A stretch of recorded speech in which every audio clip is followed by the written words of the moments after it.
When Sri Lanka gained independence from the United Kingdom in 1948, the world saw a unified, pristine paradise. It was an island defined by calm lakes, lush green mountains, and endless tea plantations.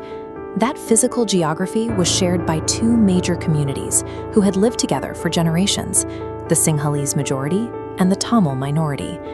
But beneath the surface of that shared space, invisible walls began to rise.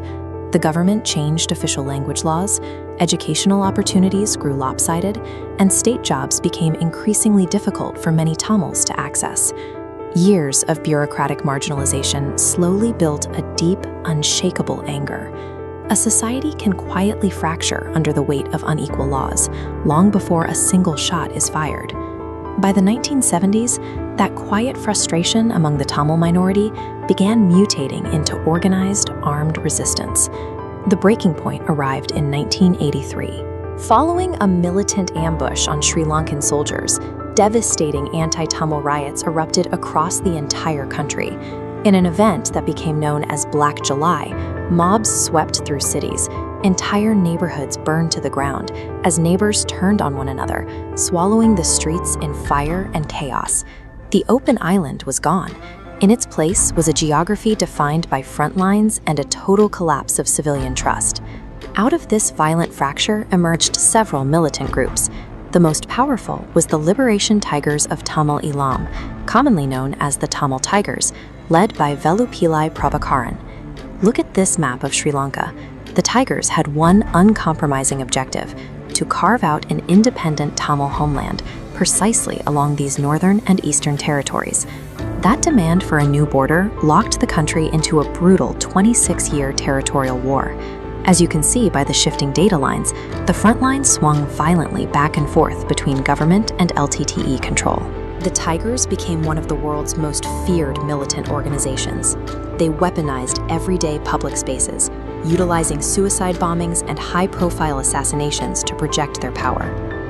Their lethal reach extended well beyond Sri Lanka's borders, proven in 1991 when a Tiger suicide bomber assassinated former Indian Prime Minister Rajiv Gandhi.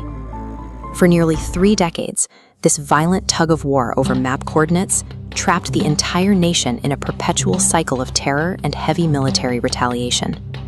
Away from the political leaders and militant commanders, millions of ordinary people were caught directly in the crossfire. Everyday civilian life was violently reshaped.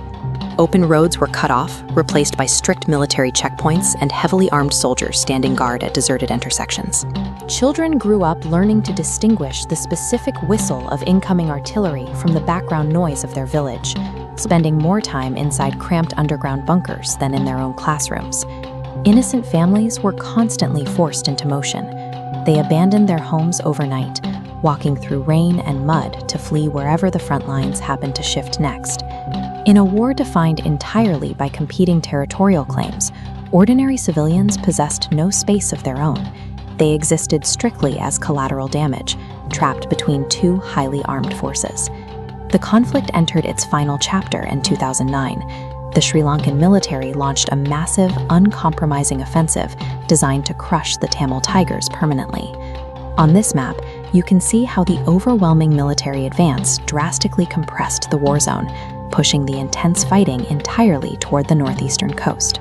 As we zoom in on this shrinking coastal strip called Mullivaikkal, the offensive created a fatal bottleneck. Hundreds of thousands of fleeing civilians found themselves pinned against the ocean, directly in the path of the advancing front lines.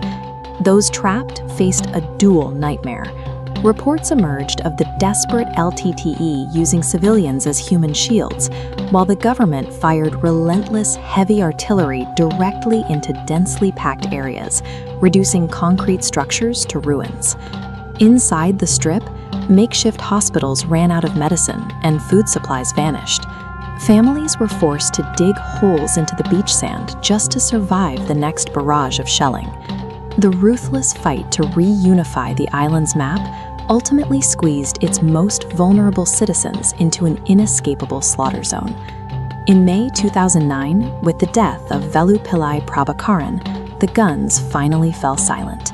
The Sri Lankan government officially declared total military victory. But for the survivors, the immediate reality was bleak.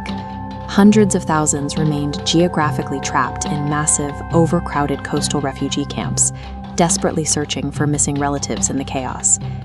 The Sri Lankan government presented a clean narrative of defeating an armed insurgency. Conversely, international observers and human rights groups condemned the final days as a dark, unresolved humanitarian tragedy.